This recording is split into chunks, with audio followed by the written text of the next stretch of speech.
Hello दोस्तों, स्वागत है आपका हमारे इस न्यू वीडियो में।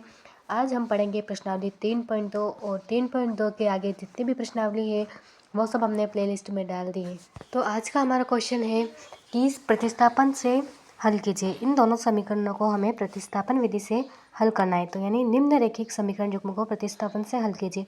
सबसे पहले हमें समीकरण 1 से, यानी समीकरण 1 क्या है, x प्लस वाई बराबर 14। तो x बराबर हमने किया 14 माइनस वाई, प्लस का y है तो इधर जाके आ जाएगा माइनस का y। इसको हमने दी समीकरण 3।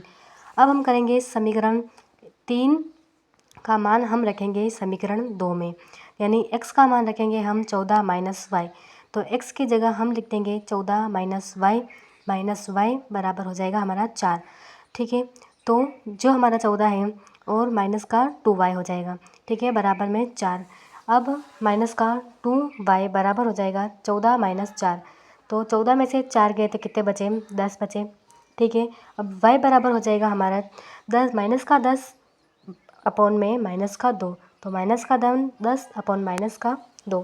तो 2 में हम 10 का भाग देंगे तो कितनी बार जाएगा, 5 बार। तो 2 यानी 2 पंजे 10। तो y बराबर हमारा निकल के आ गया है 5। तो y का मान हमें ज्ञात हो गया है। अब हमें ज्ञात करना है x का मान। तो x का मान ज्ञात करने के लिए हमें क्या करना होगा, जो है समीकरण 5 यानी 4 बनी है हमारी, यानी y का मान हम रखेंगे समीकरण 1 में। तो समीकरण 4 का मान हम रखेंगे 3 में।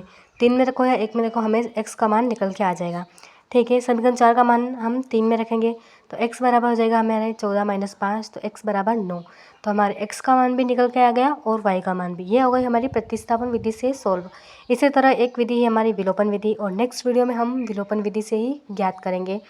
तो नेक्स्ट वीडियो हमारा आएगा विलोपन विधि से समीकरण को सॉल्व कैसे करते हैं। ठीक है, अब इसी प्रकार हमारा दूसरा क्वेश्चन है s माइनस टी बराबर 3 और फिर है s upon 3 plus t upon 2 बराबर 6। तो s माइनस टी बराबर 3 योग के पास समीकरण। अब इस समीकरण को थोड़ा बहुत हम सॉल्व करेंगे। तो s को 2 से इंटू करेंगे, 3 को t से इंटू करेंगे। ठीक है, तो हमारे समीकरण क्या आएगी, 2s प्लस 3t अपॉन में 6, यानी 3 को 2 से इंटू करेंगे तो 6 आएंगे। तो 6 बराबर 6। अब 6 के नीचे 1, तो इसे इन दोनों को इसे इंटू करेंगे। ठीक है, तो कैसे आएगा, 2s प्लस 3t बराबर आ जाएगा 6 को 6 से किया तो 36। तो ये हो गई हमारी समीकरण 2। अब क्या करेंगे, समीकरण 1 से करेंगे सॉल्व हमारे। ठीक है, समीकरण 1 से हम सॉल्व करेंगे तो s बराबर हमें क्या आ जाएगा, 3 प्लस टी, यानी माइनस का टी है तो इधर आकर प्लस का टी हो जाएगा। ये हो गई हमारी समीकरण 3। ठीक है, अब समीकरण 3 का मान हम रखेंगे समीकरण 2 में, यानी s का मान हम समीकरण 2 में रखेंगे तो हमारे t का मान निकल के आ जाएगा। ठीक है, तो 2 s का मान है 3 प्लस टी। ठीक है, प्लस में वापस 3t बराबर क्या आ गया, 36। तो 2 को हम 3 से इंटू करेंगे तो 5, प्लस में फिर कितना आया, 2 को 3 से इंटू किया, फिर प्लस, फिर क्या आया 3t। तो 3t को इधर किया तो क्या आ गया, 36 माइनस 6। तो 5t बराबर हो गया हमारे 30, और t बराबर आ जाएगा हमारे 30 अपॉन 5। तो 5 का भाग 36 में कितने बार गया, 6 बार। तो t का मान निकल के आ गया हमारे, कितना आया, 6। ठीक है, अब उसी प्रकार हमें क्या करना है, अब समीकरण 4 निकल के आ गई तो समीकरण 4 का मान हमें 3 में रखना है। समीकरण 4 का मान अगर हम 3 में रखेंगे तो हमारे s का मान निकल के आ जाएगा। तो s बराबर आ जाएगा हमारे 9। ये हो गया हमारा आंसर। इसी प्रकार से हमें प्रतिस्थापन विधि से सॉल्व करना है। फिर तीसरा क्वेश्चन हम करते हैं 3x माइनस वाई बराबर 9। ठीक है, और एक है 9x माइनस 3y बराबर 9। इसको भी हमें प्रतिस्थापन विधि से सॉल्व करना है। ये जो 2 क्वेश्चन किए हैं इसी प्रकार से हमें इसको भी सॉल्व करना है।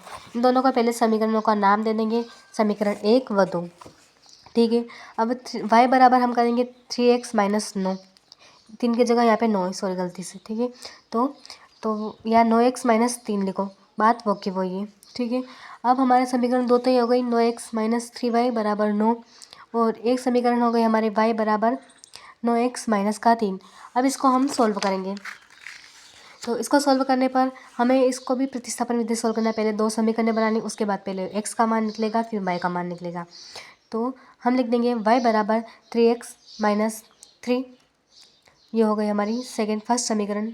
तो हम लिख देंगे समीकरण 1 का मान हम रखेंगे 2 में। इसमें से डायरेक्ट एक का मान 2 में रख देंगे, क्योंकि y निकल के आ गया है।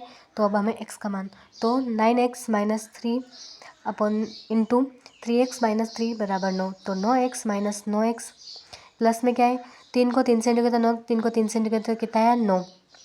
तो इसमें आ गया 9 बराबर में 9। तो 9x प्लस का माइनस का तो दोनों कट गए, तो 9 बराबर क्या जाएगा 9। ये हो गया हमारा आंसर। ठीक है, ये आंसर हमारा निकल के आ गया। अब हमें नेक्स्ट क्वेश्चन करना है। तो नेक्स्ट क्वेश्चन भी इसी प्रकार से करना है।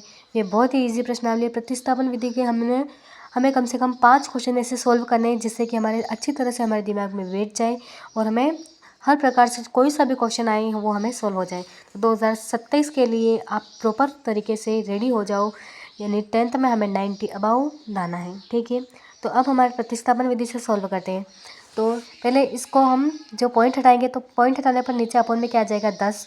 तो 3 का भी 0.3 में पॉइंट हटाए तो नीचे आया 10। फिर 1.3 में पॉइंट हटाए तो क्या आएगा 13/10। ठीक है, अब हमारे समीकरण आई 2x प्लस 3y बराबर 13, यानी अपॉन में जो 10 है ये 10 कट गए। ठीक है, अब आगे हमारे समीकरण 2 का भी हम इसी तरह से सॉल्व करेंगे। तो 4x अपॉन 10 प्लस 0.5 का तो पॉइंट हटेगा तो नीचे आ जाएगा 10। फिर 2.3 का भी पॉइंट हटेगा तो नीचे आ जाएगा 10। इस तरह हमारे समीकरण निकल के आ गए। इसमें 4x प्लस 5y बराबर 23। ठीक है, अब ये दोनों समीकरणें बन गई हमारे, समीकरण 1 व समीकरण 2। तो अब हम यहाँ से लिखेंगे समीकरण 3 से। ठीक है, समीकरण 1 2 हो गई, समीकरण तीसरी ये और समीकरण चौथी ये हो जाएगी 4x प्लस 5y बराबर 23। ठीक है, तो समीकरण पहले 3 से करते हैं। तो 2x बराबर 13 माइनस 3y, यानी 13 तो माइनस का प्लस का 3y है तो इधर जाएगा माइनस का 3y हो जाएगा। अब x का मान हमारा निकल के आ गया, तो x का मान हम क्या करेंगे समीकरण 4 में रखेंगे, यानी 4x की जगह हम x का मान रखेंगे। तो x का मान रखने पर क्या है 13 minus 3y upon 2 plus 5y बराबर 23। ठीक है, अब 4 को हमें कोष्टक वाली संख्या से इंटू करना है, तो कितना आया 2। अब एक बार तो 2 को 4 से हम काटेंगे, यानी ये अपॉन में है वो इंटू में है, तो 2 को 4 से काटा तो कितना है 2 बचा। ठीक है, ये हो गई हमारी समीकरण। 13 को 2 से इंटू किया तो 13 दूनी 26। फिर माइनस का 6y, यानी 2 को 3 से इंटू किया तो 3 दूनी 6, ये आ गया। फिर अब हमारे यहाँ माइनस का 3y, यानी माइनस का 6 और प्लस का 5 तो 1 बचा।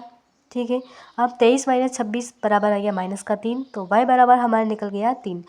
अब हमें y का मान रखना है समीकरण 3 में, तो हमारे x का मान भी निकल के आ जाएगा। तो 2x प्लस 3 इंटू 3 बराबर 13।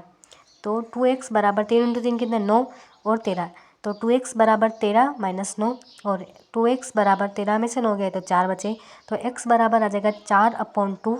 तो x बराबर आ जाएगा हमारे 2 दूनी 4, तो x बराबर 2। ये हो गया हमारा आंसर। बहुत ही इजी तरह से हमने इसको सॉल्व कर दिया। अब अंडर रूट वाला सॉल्व करते हैं। तो अंडर रूट वाले में भी कोई दिक्कत नहीं है, इसको भी इसी तरह से सॉल्व करना है। तो हमारी समीकरण है √2x प्लस √3y बराबर 0 और दूसरी समीकरण √3x माइनस √18y बराबर 0। अब समीकरण 1 और समीकरण 2, तो समीकरण 1 से करेंगे तो √2x बराबर प्लस का 3y, यानी √3y तो माइनस का हो जाएगा, तो x बराबर माइनस का 3 अंडर रूट और अपॉन में भी √2y, ये हो गया फर्स्ट समीकरण। ठीक है, तो x का मान आ गया हमारे निकल के, तो x का मान हम क्या रखेंगे समीकरण 2 में रखेंगे, तो हमारे y का मान निकल कर आ जाएगा। ठीक है, तो समीकरण 2 में हमने x का मान रखा, कितना आया √3 into √3 minus 2y minus √8y। तो जिसके सामने मतलब बराबर में 0 हो और अंडर रूट को इनके इंटू करेंगे तो 0 ही आएगा, तो हमारे y का मान भी 0 आ गया। ठीक है, इस समीकरण में हमें कोई लेना देना नहीं है, यानी कि जिस संख्या को जिससे इंटू करेंगे, यानी इंटू 0 से किसी भी संख्या को इंटू करेंगे तो हमारे 0 ही आएगा। अब y का मान समीकरण 3 में रखा, तो कितना आया x बराबर √3 अपॉन √2, तो इसमें भी 0 ही आएगा, x का मान 0। ठीक है, अब हमारे इसी प्रकार से दूसरा क्वेश्चन है 2x प्लस 3y बराबर 11। इसमें हल भी करना है इसको और m का मान भी ज्ञात करना है। तो सबसे पहले हम समीकरण 1 व 2 को क्या करेंगे प्लस करेंगे। तो समीकरण 1 क्या है 2x प्लस 3y बराबर 11 और माइनस का 2x माइनस 4y बराबर माइनस का 24। x से x यानी 2x से 2x कट गया, 7y बचा बराबर 35। y बराबर आ गया 35/7। कितनी बार कटा? 5 बार। तो y का मान हमारा 5 आ गया।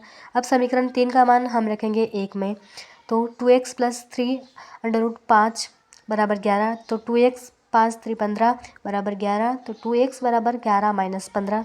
तो x बराबर जगह 11 में से 15 गए माइनस का 4 और अपॉन में 2, तो माइनस का 2 आंसर आ गया इसका। ठीक है, इसमें अतः y का मान हमारे कहना है y बराबर हमारे mx प्लस 3 ये करना है। तो y का मान आ गए हमारे 5 बराबर m माइनस का 2 प्लस का 3। तो 5 बराबर हो जाएगा माइनस का 2m प्लस 3 और 2m बराबर हो जाएगा 3 माइनस 5।